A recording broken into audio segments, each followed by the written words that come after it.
If you want to change the world, start off by making your bed.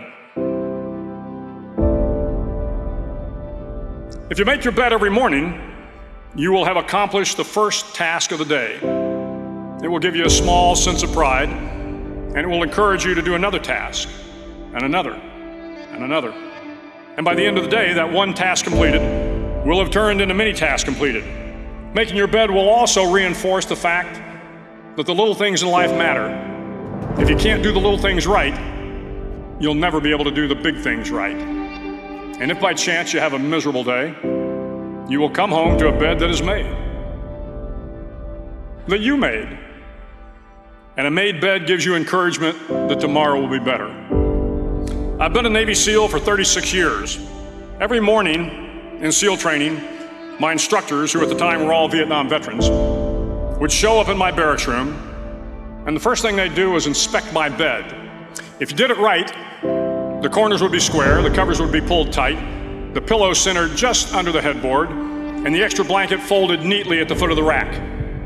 It was a simple task, mundane at best, but every morning we were required to make our bed to perfection. It seemed a little ridiculous at the time, particularly in light of the fact that we were aspiring to be real warriors, tough, battle-hardened SEALs. But the wisdom of this simple act has been proven to me many times over. It matters not whether you ever served a day in uniform. It matters not your gender, your ethnic or religious background, your orientation, or your social status. Our struggles in this world are similar, and the lessons to overcome those struggles and to move forward, changing ourselves and changing the world around us, will apply equally to all. If you think it's hard to change the lives of 10 people, change their lives forever, you're wrong. I saw it happen every day in Iraq and Afghanistan. But changing the world can happen anywhere, and anyone can do it.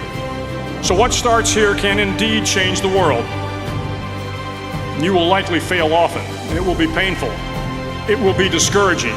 At times, it will test you to your very core.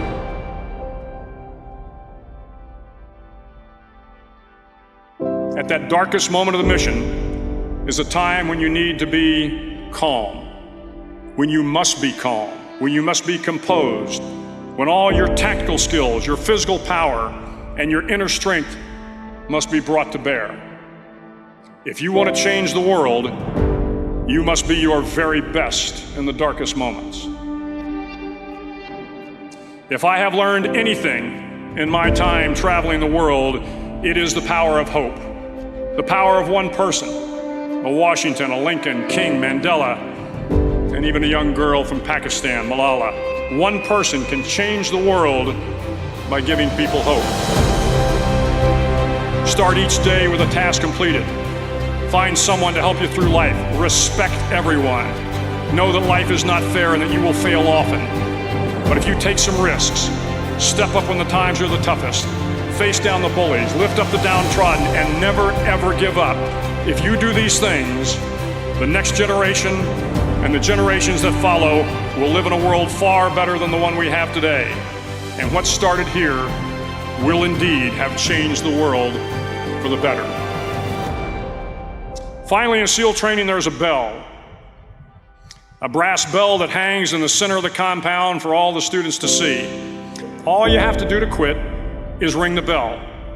Ring the bell, and you no longer have to wake up at 5 o'clock. Ring the bell, and you no longer have to be in the freezing cold swims.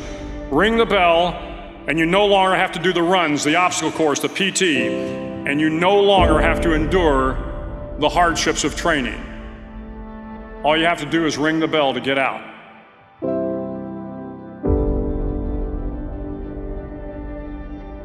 If you want to change the world, don't ever, ever ring the bell.